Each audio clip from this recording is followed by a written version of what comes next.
반갑습니다.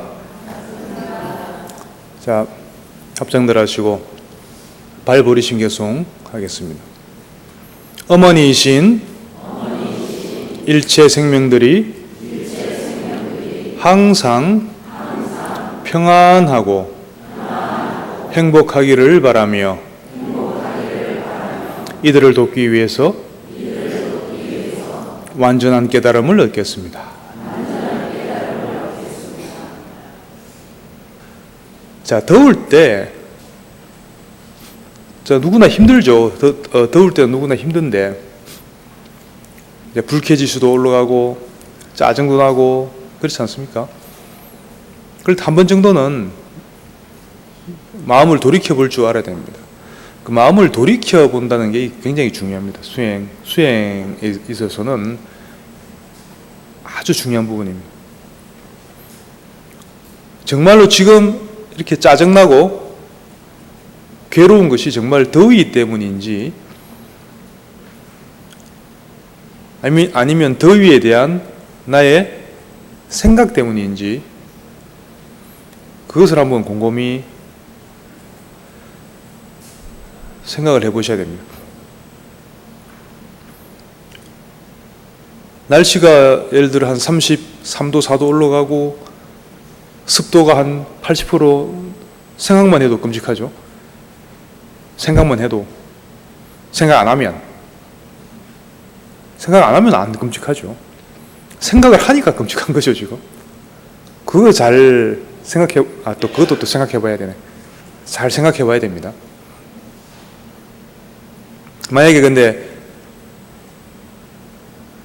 제가 자주 쓰는 표현이긴 하지만 온도가 31도에서 온도가 1도 올라갈 때마다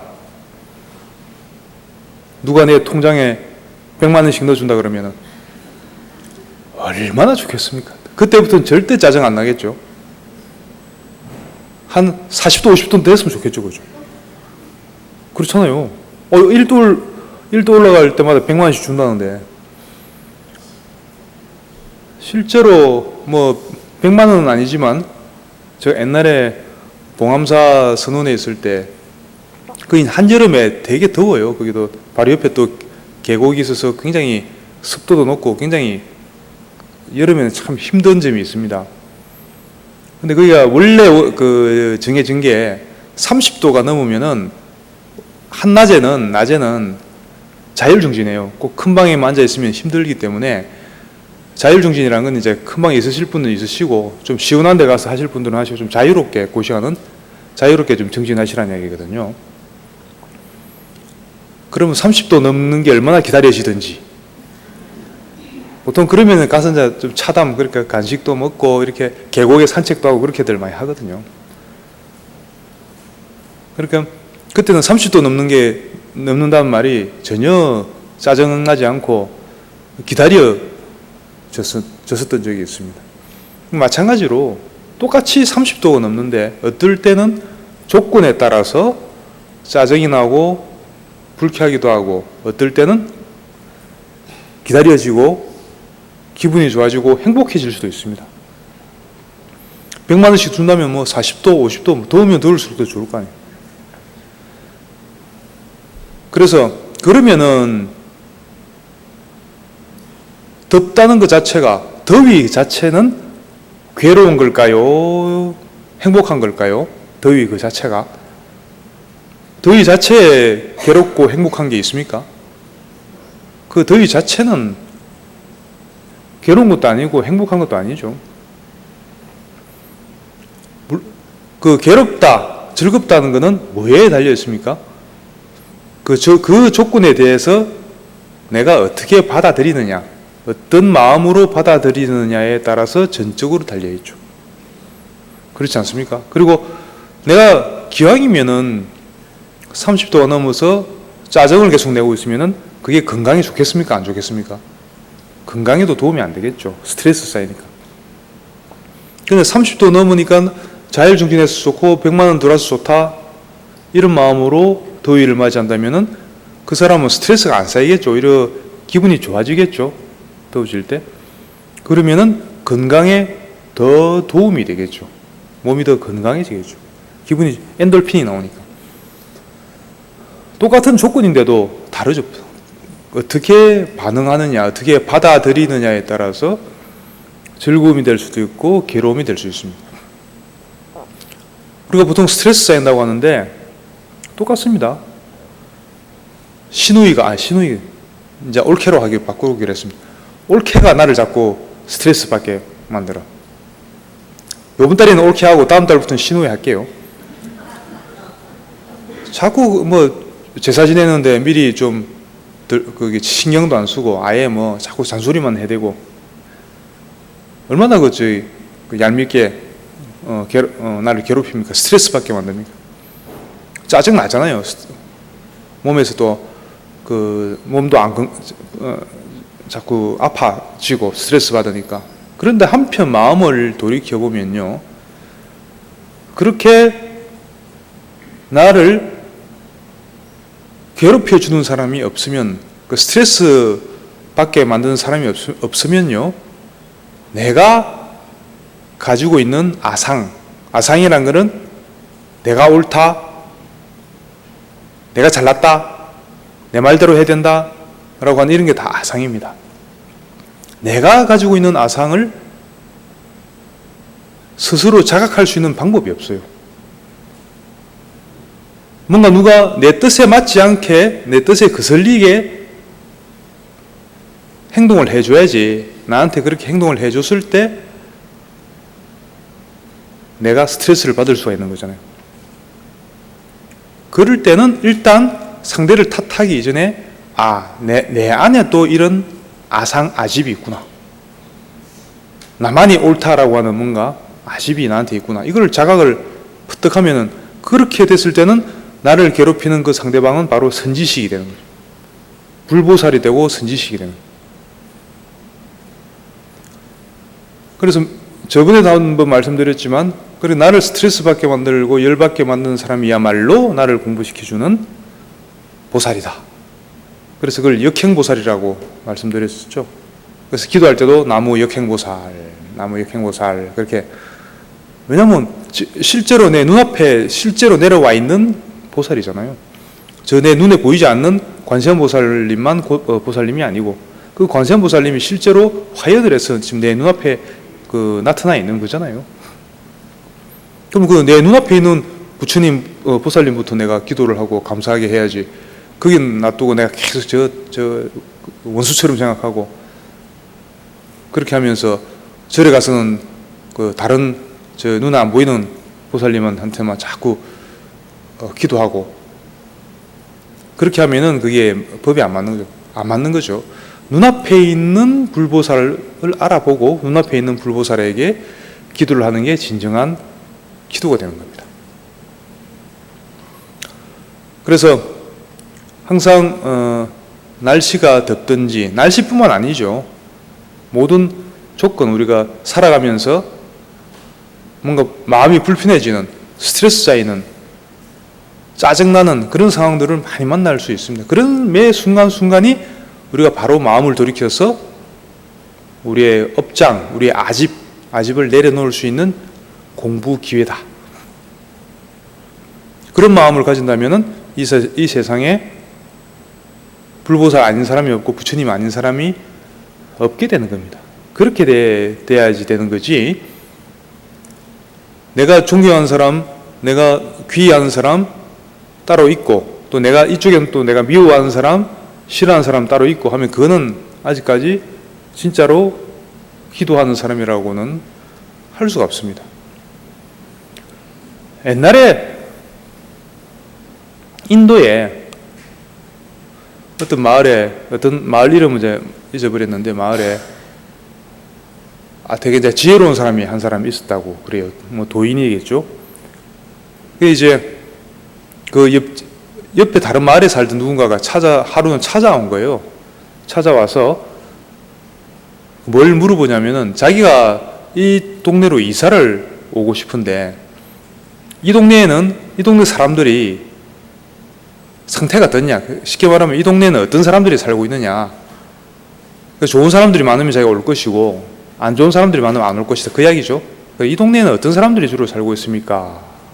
라고 물으니까 그 지혜가 있는 사람이 대답하기를, 지금 당신이 지금 살고 있는 마을에는 어떤 사람들이 살고 있는가 하니까 그 젊은 사람이 지금 내가 살고 있는 동네는 전부 다 도둑놈 사기꾼밖에 없다고. 강도 뭐 다 그런 사람밖에 없고 도저히 내가 살 수가 없다고 거기서. 그래서 이쪽으로 올라고 하는 거다. 그러니까 그 지혜가 있는 사람이 그러더랍니다. 이 마을에도 다 도둑놈 사기꾼밖에 없다. 그러니까 굳이 올 필요 없다. 그렇게 이야기를 하더래요. 그리고 이제 갔는데 그 지혜가 있는 사람 제자가 물어봤답니다. 아니 스승님, 이 마을에는 얼마나 좋은 사람 많고 다 좋은 사람들밖에 없는데 왜 그렇게 대답하셨습니까? 그리고 스승이 하는 말, 저 사람은 그 사람 마음 자체가 주위 사람들을 사기꾼으로 만들고 도둑놈으로 만들고 있는 거다. 본인이 사기꾼의 마음, 도둑놈의 눈을 가지고 있기 때문에 주위의 사람들이 다 그렇게 보이는 거다. 그러니까 그 사람이 이쪽으로 오면은 이쪽뿐만 아니라 어디 천상세계 극락에 갔다 놔도 마찬가지다. 주위 사람들을 다 도둑놈 사기꾼으로 볼 것이다. 그러니까 결국 어디 가도 마찬가지라는 얘기죠. 그래서 결국 그 사람은 이제 이사를 안 오고 말았다는 이야기가 있는데, 그 말은 뭐냐면 결국은 우리 말에 그런 말 있잖아요. 부처님 눈에는 부처님만 보이고 도둑놈 눈에는 도둑놈만 보인다. 그 정확한 이야기입니다. 그러면 이제 이런 이야기 들으면은 스스로 이제 돌이켜봐야겠죠. 내 주위에는 어떤 사람들이 살고 있지? 우리 동네에는 어떤 사람들이 살고 있지? 어떤 사람들이 살고 있습니까? 여러분들 살고 있는 주위에는? 그죠? 다 부처님만 살고 있죠? 이해하신 분 제가 다 봐놨습니다. 둘, 넷, 여섯. 오늘 5명밖에 안 계시네. 그러면 내 주위에 다 도둑놈 사기꾼밖에 없다. 우리 남편부터 해서. 이제 안 계시죠, 당연히. 그런 분들은. 되게 이제 대답 안 하신 분들은 뭐냐면은 내 주위에 부처님도 있고, 뭐 도둑놈도 있고, 뭐 그런 거죠, 그죠? 근데 그게 이제 우리가 공부가 부족하다는 거예요. 공부가 다른 게 아닙니다. 성불이라는 거는 간단하게 말하면은 내 주위에 다 부처님만 있으면 그게 바로 성불이에요. 성불한 겁니다. 그게 처음에는 다 부처님인 것처럼 보는 게 쉽지는 않겠죠. 그렇다고 하더라도 계속 노력을 하다 보면은 그게 가능합니다. 재밌는 거는 정말로 내가 주위 사람들을 불보살로 볼 경지가 되잖아요. 그런 마음이 되잖아요. 그럼 정말로 주위 사람들이 불보살이 돼요. 여기에 이게 바로 믿거나 말거나. 그럼 여러분들이 주위에 도둑놈들이 있다는 거는 도둑놈으로 보고 있다는 거예요. 도둑놈으로 계속 보는 그 마음, 견해를 계속 가지고 있는 한 계속 도둑놈이 생길 겁니다. 무인도에 가 있어도 무인도에 있는 뭔가를 또 훔치러 뭔가가 또 올 겁니다. 그거는 뭐냐면 결국 우리 마음이 계속 불러들이고 있는 겁니다. 그럼 간단하지 않습니까? 내가 내 주위에 불보살들만 사는 불국토, 그게 불국토죠? 불국토에서 내가 살고 싶으면은 그게 우리가 성불이잖아요. 불국토라는 게 지금 우리가 살고 있는 땅은 예토, 그러니까 불국토 반대말이죠. 사바세계고, 이 사바세계 외에 따로 불국토가 있다고 하면은 그건 아직까지는 완전한 이해는 아닙니다. 진짜 부처님 법문을 완전히 이해했다는 거는요, 지금 우리가 살고 있는 이 세상이 지금 바로 이 자리가 바로 불국토가 될 수도 있고 바로 지옥이 될 수도 있고, 똑같이 살아도 지옥에 살고 있는 사람들이 있습니다. 그죠? 지옥에 살 수도 있고, 아수라세, 맨날 싸우고 갈등하고 죽이고, 이게 아수라예요. 아수라세계 살고 있는 사람도 있고. 그러면 육도라는 게 사실은 엄밀히 육도가 따로따로 있다고 말하는 거는 근데 초등학교 과정에서 하는 말이고, 진짜로 여러분들은 이제 초등학교 이제 졸업한 지 오래됐잖아요, 그죠? 여러분들 정도 되면은 이제 육도라는 게 바로 지금 이 자리를 말하는구나. 그걸 볼 수 있어야 됩니다. 지옥아기 축생부터 해서 천상세계, 극락세계까지 바로 이 자리에 다 있는 거고, 이 자리에 다 있는 거고, 그럼 그걸 결정하는 게 뭐가 그것을 결정합니까? 지금 이 자리가 육도인데 이게 지옥이 될지 천상세계가 될지 열반의 세계가 될지, 그 결정하는 것은 뭐에, 전적으로 뭐에 달렸습니까? 바로 여러분들 마음가짐. 여러분들이 열반의 마음, 열반을 정득한 마음으로 있으면은, 열반을 정득한 사람 눈으로 봤을 때는 이 세상이 그대로 열반의 세계가 되는 거예요. 그리고 아미타불 연불을 열심히 해서 정말로 연불의 삼매가 이루어진 사람들 눈에는 지금 이 자리가 그대로 극락정토고, 아미타불이 광명을 놓고 있는, 늘 슬퍼하고 있는 그런 광명의 세계가 보이는 겁니다. 그렇게 보이는 겁니다, 이 세상이. 결국 불법은 뭐 대소성 관계없이 불교는 결국은 근본은 마음이다. 이 세상이라는 것 자체가, 이 우주라는 것 자체가 사실은 이 마음 한법에 의해서 다 갈라져 나오는 것이기 때문에 그렇습니다. 이 마음을 떠나서는 어떤 것도 존재할 수가 없다. 그럼 결국은 내 자신을 바꾸기 위해서, 또 이 세상을 바꾸기 위해서는 결국 내 마음에서 시작을 해야 된다는 거죠. 내 마음을 바꾸는 것에서부터 시작을 해야 된다는 거죠. 그렇게 말하면 좀 막연하게 들리는데, 당장 구체적으로 당장 더워서 짜증난다, 이런 뭔가 불편하거나 짜증나는 마음이 일어나는 그 순간에 그걸 딱 돌이켜 볼 줄 알아야 돼요. 내가 또 짜증낸다, 화를 낸다는 건요, 그 바탕에 무지무명이 있는 겁니다. 그게 이 짜증나는 마음의 근본이 내 자신의 분별심이다. 내 자신이 지금 잘못 받아들이고, 원인을 잘못 알고, 그 짜증의 원인을 잘못 알고 지금 반응하고 있는 것이다 라는 것을 딱 돌이켜 볼 줄 아는 게, 이걸 돌이켜 본다고 하고, 이걸 조금 어려운 말로 하면은 반조한다. 돌이킬 반자 빛을 조자, 반조한다, 회광반조한다, 이렇게도 이야기하고요. 자기 마음을 수시로, 특히 불편한 마음이 뭔가 일어날 때, 스트레스 쌓이거나 아니면 뭐 화가 나거나 우울하거나, 뭐 우울한 사람들 많잖아요. 우울하거나 그런 경우도 뭔가 그 마음에 들어가면은 뭔가 뜻대로 되지 않는 뭐 그런 억울함이랄까, 뭐 그런 게 있는 거거든요. 근데 그런 마음을 계속 가지고 있으면은, 부처님이 뭐라 그랬으면, 이 세상의 몸을 가지고 살고 있는 이상 피할 수 없는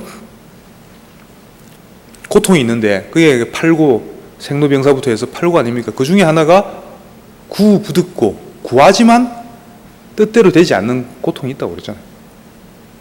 그는 부처님조차도 뭐 그랬습니다. 스카모니 부처님조차도. 스카모니 부처님 계실 때 동족이 다 멸망했잖아요. 멸족했잖아요. 그거는 그 인연법 따라 이루어지는 거는 부처님도 그걸 바꿀 수가 없는 거예요. 본인들이 업을 지어서 업을 받는 거는 스스로 업을 정화하기 전에는 누가 어떻게 해줄 수 있는 게 아니에요.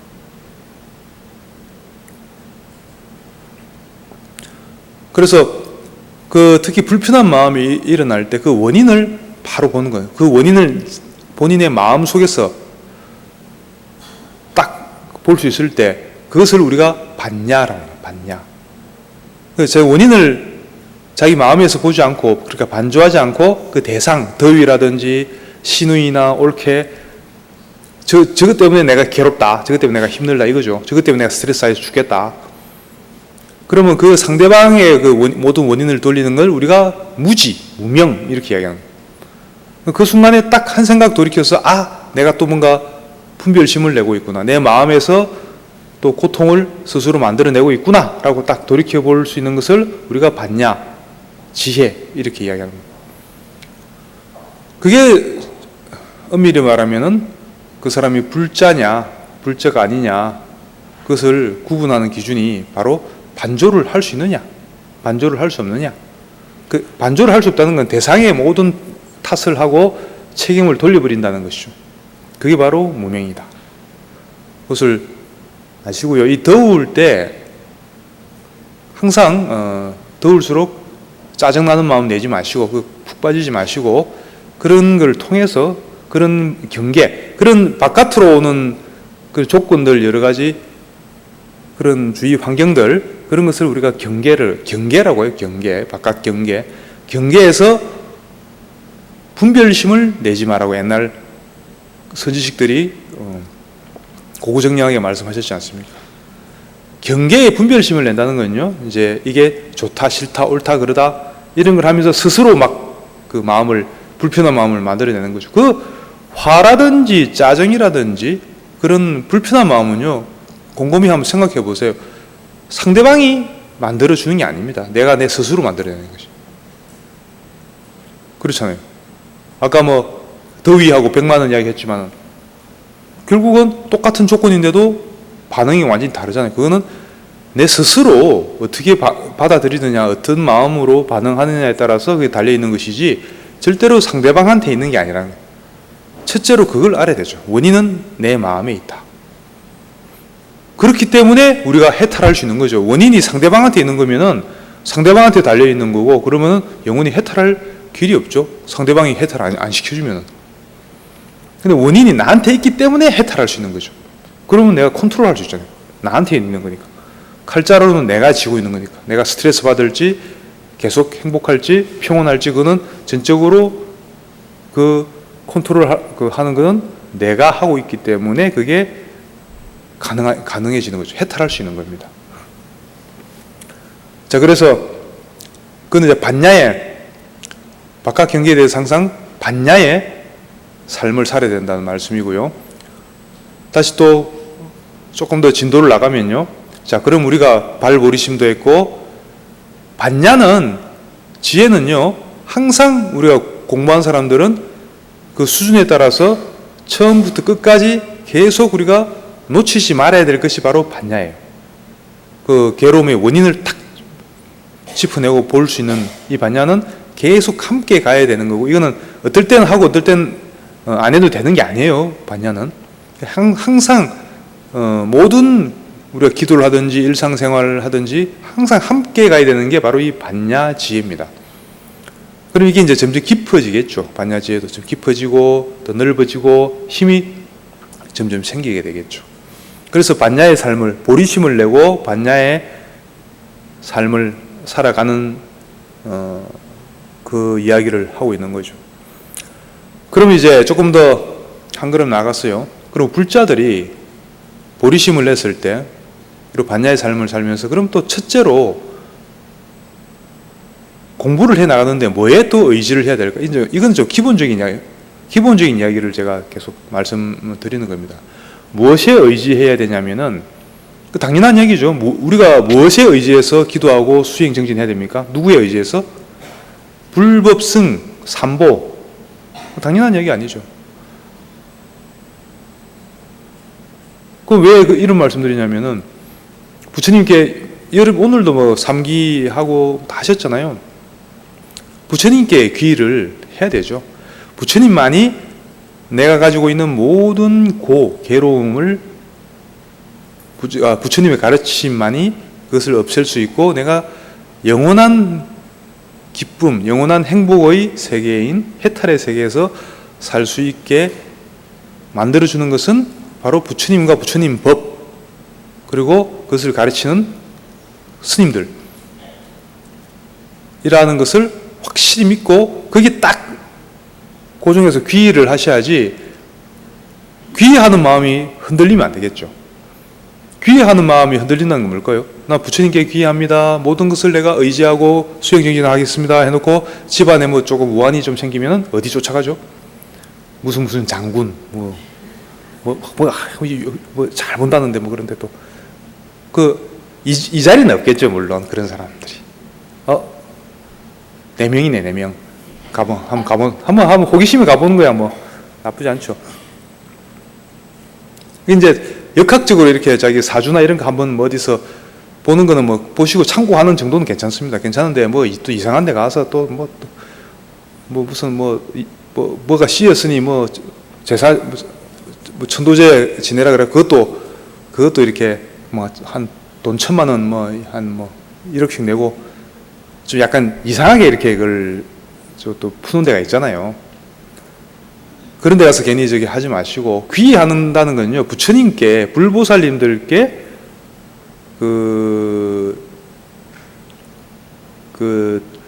귀의해야지. 어려운 일이 닥칠수록 어떻습니까? 그럼 부처님한테 가서 자꾸 참회 기도하고 자꾸 이제 길을 묻고 해야죠. 그리고 우리가 조상천도는 당연히 해야 됩니다. 하더라도 부처님께 그리고 지장보살에게 불보살님의 법문에 의지해서 우리가 또 천도를 해야죠. 그렇지 않습니까? 그렇게 했을 때 이제 진정으로 그게 공덕이 되는 것이죠. 그래서 정확하게 귀의를 해야 되고, 어려운 일이 있을수록 자꾸, 우리 불자들 입장에서 아까도 이야기했지만 뭔가 살다 보면 어려운 일이 닥칠 수가 있거든요.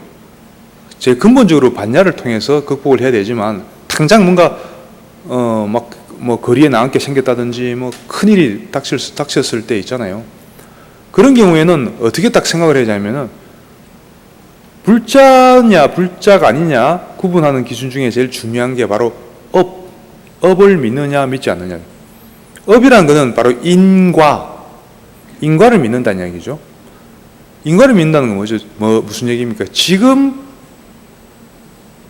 나한테 좋은 일이 일어나든지 아니면은 나쁜 일이 일어나든지 그것은 누구 책임입니까? 내 책임이죠. 그걸 첫째로 아셔야 되는 거죠. 그렇게 따지면 억울할 일도 없어요. 그래서 뭔가 안 좋은 일이 있을 때는 그게 악업, 나도 모르게 과거 내 기억도 못하지만 언젠가 과거 생에 나쁜 업을 내가 지은 게 있어가지고 그걸 지금 받는 거잖아요. 지금 그게 크게 나쁜 일일 수도 있고 아주 사소한 걸 수도 있지만, 왜 우리 업의 인과의 법칙은 티끌만큼도 그게 어김이 없다 그래요. 정확하게 주고 정확하게 받게 되어 있습니다. 언젠가는 받게 되어 있습니다. 선업이든 악업이든. 나도 모르게 알게 모르게 과거에 선업도 많이 지었겠지만 악업도 지은 게 있겠죠. 그걸 지금 지은 악업이 안 좋은 일로 이렇게 나한테 나타나고 있는 거예요. 내가 예를 들어 사람을 많이 해치고 과거 생에 사람을 많이 죽이고 있으면 갑자기 내가 몸을 크게 다치게 된다든지 갑자기 심하게 아프게 된다든지 기타 등등 예를 들면 그렇다는 거죠. 그런 식으로 안 좋은 일이 올 수가 있는 거죠. 집안에 여러 가지로 우환이 올 수가 있는 겁니다. 그러면은 불자라면은 그런 순간에 무슨 장군한테 쫓아갈 게 아니고 왜 장군한테 쫓아가요? 부처님 놔두고 어떻게 돼요? 그러면 업을 놓게 될 거 아니에요. 업 때문에 일어나는 일이니까 업장을 놓게 될 거 아니에요. 무슨 장군한테 가서 부적 하나 받아와서 벽에 넣고 자면 그 업이 사라질까요?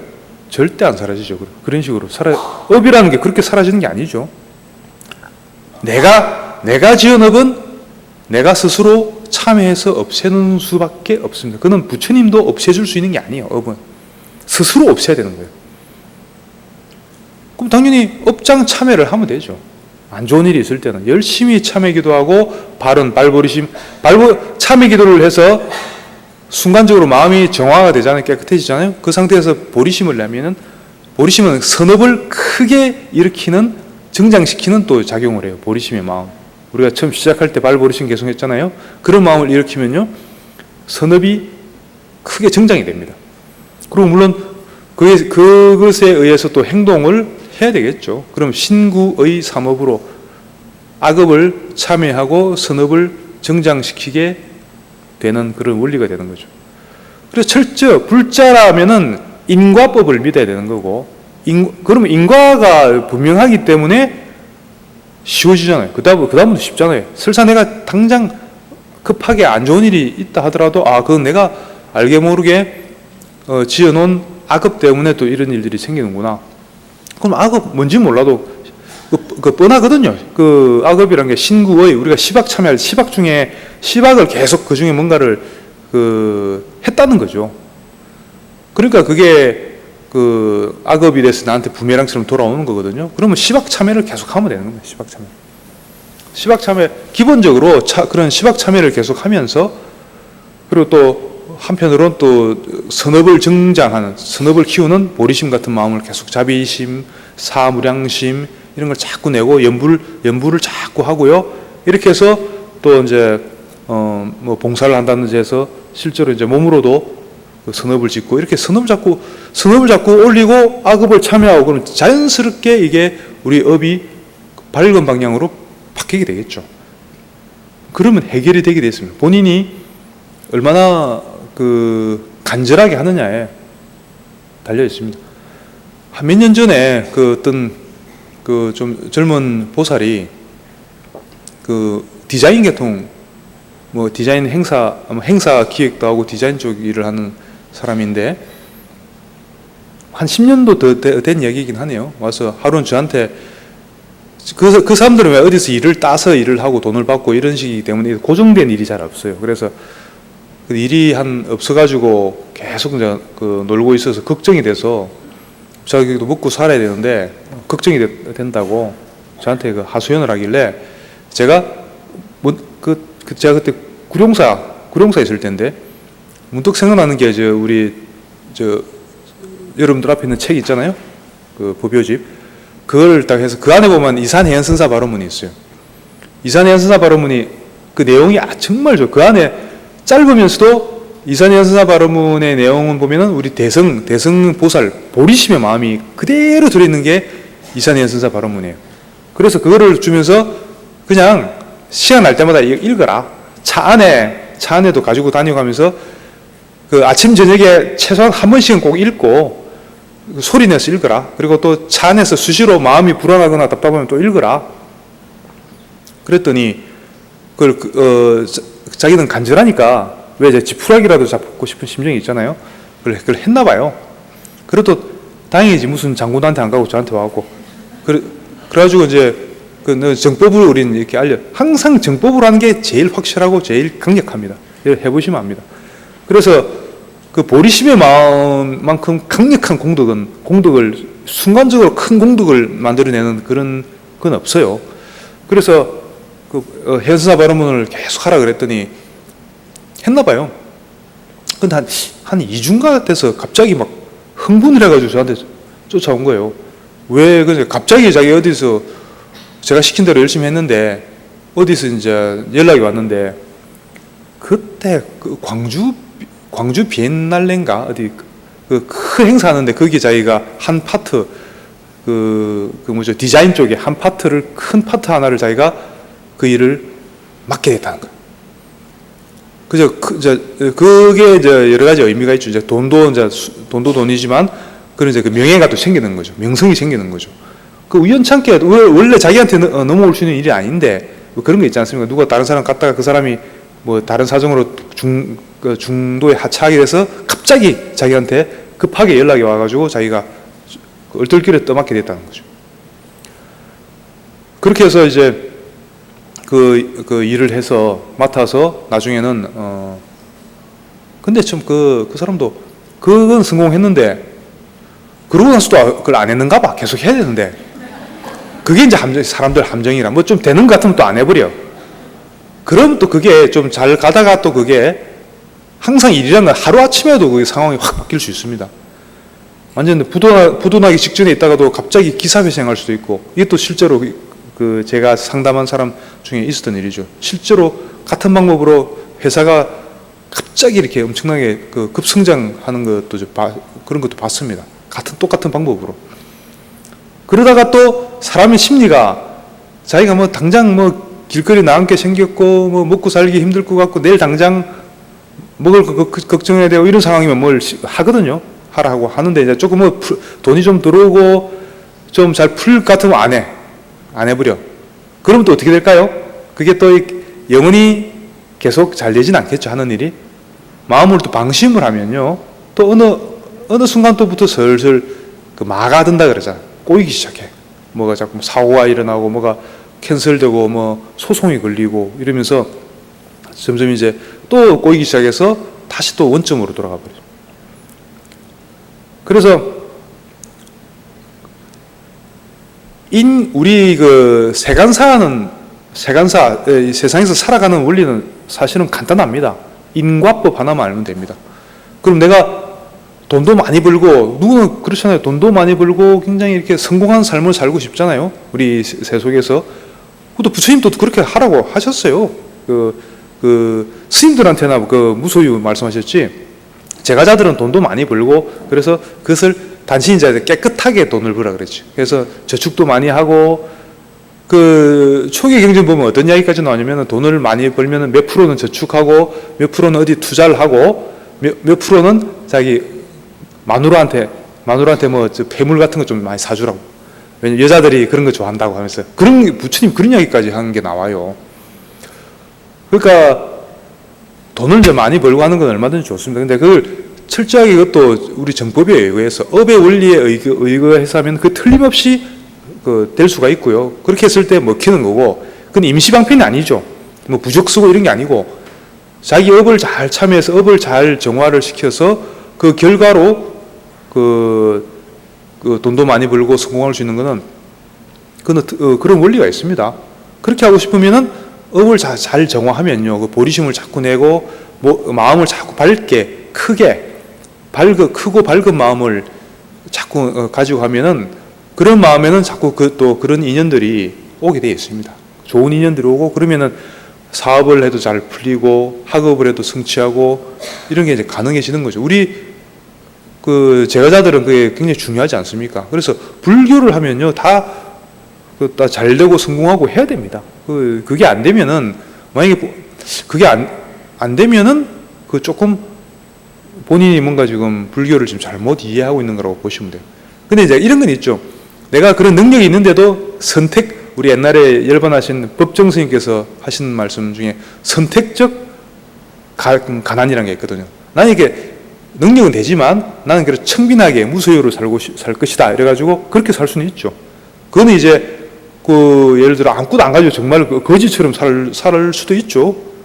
본인이 정말로 의지로 선택해서 하는 거라면 그것도 의미가 있죠. 그렇게 사는 거. 근데 이제 나는 그게 보통 안 그렇잖아요. 없는 사람들은 나는 좀 많이 가지고 싶고 성공하고 싶은데 뜻대로지면 안 돼갖고 마음에서 막 스트레스 쌓이고 막 그런 거잖아요. 정말로 마음속에서 그런 욕망까지 싹 다 없어진 상태에서 가난하게 사는 건 아무 문제가 없죠. 그렇지만 마음에 열망이 있음에도 불구하고 뭐가 뜻대로 안 풀려가지고 가난하게 살고 하는 거는요, 그거는 문제가 있는 겁니다. 그거는 이제 본인이 자꾸 업을 정화해서, 업을 정화하는 방법은 제가 계속 말씀드리잖아요. 간단합니다. 자꾸 업장 참여하고, 뭐 절을 하든지 경전 독경하든지 하고, 한편으로 악업을 없애면서 한편으로는 선업을 자꾸 키우면 되는 거죠. 발보리심하고, 사무량심, 자비관. 요즘은 이제 그런 걸 공부하고 배울 수 있는 기회가 굉장히 많아요. 그래서 그런 식으로 자꾸 업을 정화시키다 보면은 자연스럽게 우리의 업의 업이라는 건 하나의 이게 흐름이거든요. 이 흐름이 점점 뭔가 좀 어두운 쪽으로 가고 있던 흐름이 이렇게 탁 그런 계기가 있으면 이렇게 방향을 틀어버리는 거예요. 방향을 틀어서 그게 밝은 쪽으로 바뀌게 되어 있습니다. 그래야 되는 거지, 무슨 뭐 아주 신통방통한 뭐가 있어가지고 금방 뭐가 요술처럼 뭐가 뻥 생기고 뭐 그런 건 아니고요. 업을 정화를 통해서 얼마든지 우리가 밝은 방향으로 행복하게 성불하기 전에도요, 얼마든지 행복하고 풍요롭게 이렇게 살아갈 수가 있는 겁니다. 건강하게 얼마든지 그렇게 살아갈 수 있는 겁니다. 또 그렇게 해야 되고요.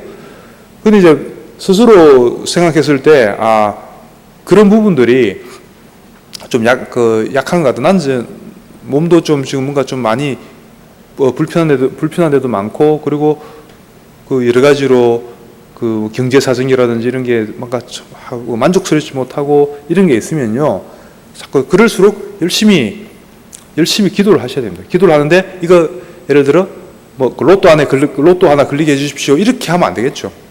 아니 내가 로또 걸릴 업이 그 인연이 선업이 없는데 어떻게 걸려요? 그것도 선업이 있는 사람이 걸리는 거죠. 자, 뭐 업은 선업은 지어놓지도 않고 로또 걸리게 해달라 그러면 부처님이 참 그 난감할 거예요, 그죠? 저걸 뭐 그렇다고 직접 뭐 말해줘. 근데 저 같은 사람 통해서 이제 말해주는 거지 지금 말하잖아요. 그러니까 근데 너 로또 걸리고 싶으면은 걸릴 수 있어. 걸릴 수 있는데 일단은 그 로또를 걸릴 수 있는 선업을 지어야 돼. 그죠? 이게 이제 부처님 말씀. 얼마든지 걸리라고 로또 아니라 로또 뭐 할아버지라도 얼마든지 하라고.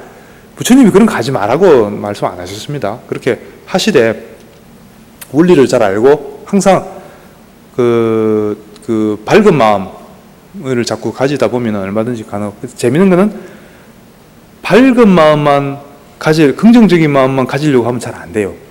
첫째로 뭘 해야 되냐면은 참회를 하고 마음을 비우는 걸 먼저 해야 돼요. 그게 원리가 어떤 원리냐면은 그 상자 안에 예를 들어 아래쪽에 아주 귤이 금방 썩잖아요, 그죠?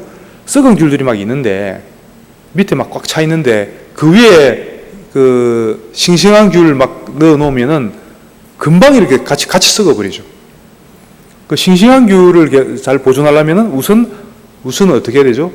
썩은 귤부터 먼저 치워야죠. 비워야죠. 비우고 나면 그 다음에 그 맑은 귤을 넣어 놓으면은 그게 보존이 잘 되고 언제든지 우리가 신선한 귤을 먹을 수가 있잖아요. 근데 자기 업장 참여할 생각은 안 하고 마음을 비우는 공부를 할 생각은 안 하고 부처님한테 로또 좀 되게 해주십시오. 뭐 이런 식으로 이런 식 기도를 우리가 또 많이 할 수가 있잖아요. 뭐 이렇게 뭐 좀 되게 해달라고. 뭐랄까 자꾸 이제 그 협박성 뭐 청탁이라고 할까 부처님한테 이거 요번에 꼭 안 되면 꼭 돼야 됩니다 하면서 안 되면 안 된다고. 뭐 부처님이 뭐 답답하다고 그 해주고 있을까요? 방법을 다 알려줬잖아요. 부처님이 어떻게 하라고. 그러면 너가 정말 자녀들 입시도 잘 원하는 데 가고 사업도 성취하고 하려면은 열심히 기도해서 본인이 하면 제일 좋지만 아니면은 가족 중에 본인이라도 자꾸 대신이라기보다 가족 중에 본인이라도 자꾸 업장을 차면 본인이 업이 밝아지면요. 가족 전체가 또 동업이란 게 있거든요. 동업. 서로 연결되어 있는 게 있거든요. 특히 가족들끼리는. 그 중에 한 명이라도 좀 밝은 쪽으로 가면은 또 같이 가게 돼 있어요. 영향을 주게 됩니다. 그러니까 자기 자식이나 남편이 꼭 기도를 안 하더라도 본인이 하면요. 서로 같이 가게 돼 있습니다. 그래서 그러면 또 재밌는 이야기가 언제 어떤 노부살님이 한 분 그때 부산에 있을 때인데 기도 열심히 오시더니 요즘도 많이들 가지만 옛날에 방생 많이 갔잖아요. 방생 가면은 뭐 고기 막 놔주고 하잖아요. 그래갖고 방생을 가시는데 갑자기 방생 때 안 오시더라고. 그래서 그 다음날 만나서 왜 방생 때 왜 안 오시냐 그러니까 아이고 방생하면 뭐냐고.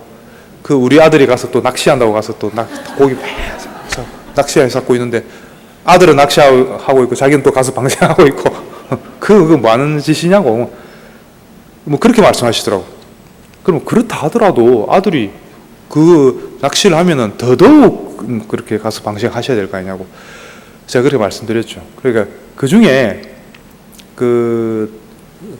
가족 중에 한 명이라도 이게 선업을 자꾸 짓는 그런 게 있으면은 도움이 됩니다. 그렇게 제일 좋은 거는 당사자가 이제 참여하고 선업을 지을 수 있으면 제일 좋지만은 그게 현실적으로 안 되면은 가족들 중에 누구라도 해주면은 예를 들어 그 집안에 우환이 계속 끼는 그런 집안에도 뭐 예를 들어 뭐 며느리가 어떻게 한 명 들어왔는데 며느리가 아침 저녁으로 열심히 금강경 독송을 해가지고 결국은 그 집안의 우환이 다 사라지고 뭐 그런 일들은 굉장히 많습니다.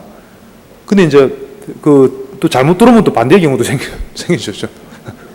괜히 사람 하나 잘못 들어와서 완전히 집안이 풍지박살나는 그런 경우도 있는데 결국 그 사람이 그게 핵심입니다.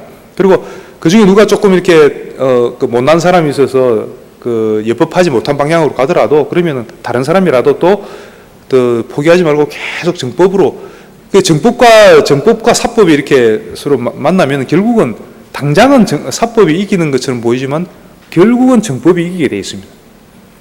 그래서 그런 거 포기하지 마시고요. 계속 집에서 아침 저녁으로 연불 하시고 참회기도 하시고 뭐 뭘 하든지 수행 방법 많잖아요. 여러분들 알고 있는 것만 해도 굉장히 많잖아요. 그 금강경 독경을 한다든지 뭐 다 좋습니다. 그래서 꾸준히 해서 그 참회를 하시고 업을 잡고 정화하십시오. 그래서 불자로서 오늘 이제 본문을 정리를 하면요. 뭐 발보리심 뭐 받냐 이거는 뭐 너무나 당연한 거고 기본이면서도 또 가장 어려운 거기도 하죠. 받냐라는 거는 어쨌든 그런 불편한 마음의 원인을 상대방한테 돌리지 말고 내 안에서 찾아라. 이런 반야지혜의 삶을 살아야 된다. 이게 첫 번째고요. 그리고 이제 그게 됐을 때 구체적으로 우리가 수행 정진에 나가는 데서는 무엇을 의지해야 될 것이냐? 불법승, 삼보에 의지하지 다른데 장군 찾아가지 마라. 그죠? 그 절에 가더라도 그 법당에 가서 큰 법당에서 부처님한테 귀의를 하셔야지 뭐 산신각이나 칠성각도 있잖아요. 그 가서 기도하는 건 좋은데 거기 귀의하는 건 아니죠. 그죠? 그분들도 이렇게 우리 도와주는 수호신들이지 귀의의 대상은 아닙니다. 여러분들은 그 분명히 아셔야 돼요. 귀의하는 대상은 불법승, 불보살님들한테 귀의하는 거지 그 외에는 귀의 대상이 아니에요. 그걸 분명히 하시고 그거 흔들리시면 안 돼. 그리고 귀의를 하고 나서 이제 실제로 살아가는 데 있어서 내가 좋은 일이 많이 생기고 안 좋은 일을 피해 가려면은 어떻게 해야 된다 그랬죠? 내 업을 잘 정화해 시켜가면 됩니다. 이 세상이 돌아가는 원리는 간단해요. 인과법에 의해서 모든 것은 돌아가게 되어 있습니다. 그러면 내가 좋은 인연, 그 선인 낙과, 악인 곡과, 보통 선인 성과, 악인 낙과 그러는데 정확하게 말하면 선한 인연을 좋은 인연을 지으면은 낙과 즐거운 과보가 생기고 악한 그 인연을 지으면은 곡과 괴로운 결과가 생긴다는 거죠. 선인 낙과 악인 곡과 그것은 모든 그 부처님이 공통적으로 하신 말씀이시고 모든 불보살 선지식들이 또 공통적으로 하시는 말씀이시기 때문에 절대 잊어버리지 마시고 그래서 항상 보리심을 가지고 정확하게 귀의하면서 인과법을 따라서 업을 잘 정화시켜 나가는 그런 불자가 됐을 때 완전히 영원한 성불의 길, 행복의 길로 한 걸음 성큼 다가갈 수 있다고 말씀을 드리면서 오늘 본문은 마치고요. 이제 발보리심 계속하고 정리하도록 하겠습니다. 어머니이신 일체 생명들이 항상 평안하고 행복하기를 바라며 이들을 돕기 위해서 완전한 깨달음을 얻겠습니다. 네, 승불하십시오.